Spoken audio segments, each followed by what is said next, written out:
Hello लोगोफोर, नोंथांमोननि गेजेराव आं आरो मोनसे गोदान भिडिअ लानानै फैबावबाय।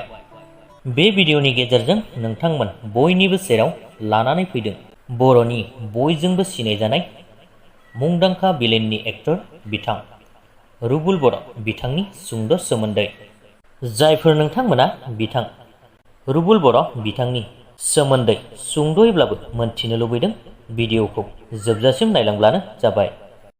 लोगोफोर, रुबुल बर' बिथांनि जोनोम जायगायानो जादों तामुलपुर मादालबारि आरो बिथांनि जोनोम खालारानो जादों 1985 मायथाइनि 19 सेप्तेम्बराव। बिनि उनाव बिथाङा बागानपारायाव थानानैनो देरहोयो।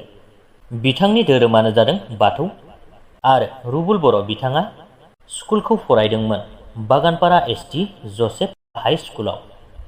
कलेजखौ फरायदोंमोन बिथाङा बरमा कलेजाव आरो बिनि उनाव बिथाङा लासैनो ग्रेजुवेसनखौ कमप्लिट खालामखांबाय। लोगोफोर, रुबुल बर' बिथाङा सावथुन मुलुगाव 2004 मायथाइयावनो आगान होजेनदोंमोन आरो गावनिनो दैदेननायाव दाहानि अरगें मुंनि आबुं बर' सावथुना दिहुनजादोंमोन। बै सावथुनावनो बिथाङा गिबि खेब भिलेननि फाव खालामदोंमोन आरो लोगोसेनो बे सावथुनावनो कंफु मास्टार सासे बोरायनि रलाव फाव खालामदोंमोन।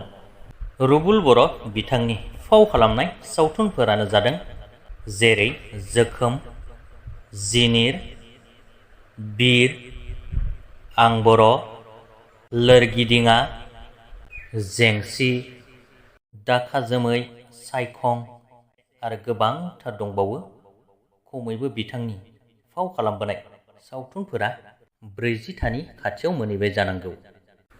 लोगोफोर, मोनथिनाय बादिब्ला बिथाङा गोबाव सम सिगांनो जुलि जाबाय। लोगोसेनो बिथाङा दायो नखरबो जाबाय आरो गथ'बो मोननो हाबाय। रुबुल बर' बिथाङा फरायनायजों लोगोसेनो मार्शेल आर्ट्सबो लादोंमोन आरो बिथाङा डान्सबो लादोंमोन होननानै मोनथि मोनदों। लोगोसेनो बिथाङा दासिमबो मोसानोबो रोंगौ आरो मार्शेल आर्ट्स एबा साउलेन कमफुबो रोंगौ होननानै मोनथिनो मोननाय जादों। लोगोफोर, जोबनायाव बिथां रुबुल बर'नि सोमोन्दै जाखिनि बुथुमनानै मोनदोंमोन नोंथांमोननो फोरमायनानै होबाय। बेजों लोगोसेनो बिथांनि सोमोन्दैनि भिडिअ'आबो बेखिनियानोमोन। भिडिअ'खौ नायनानै मोजां मोनदोंब्ला लाइक खालामदो, लोगोसेनो चेनेलखौबो साबस्क्राइब खालामनानै लादो।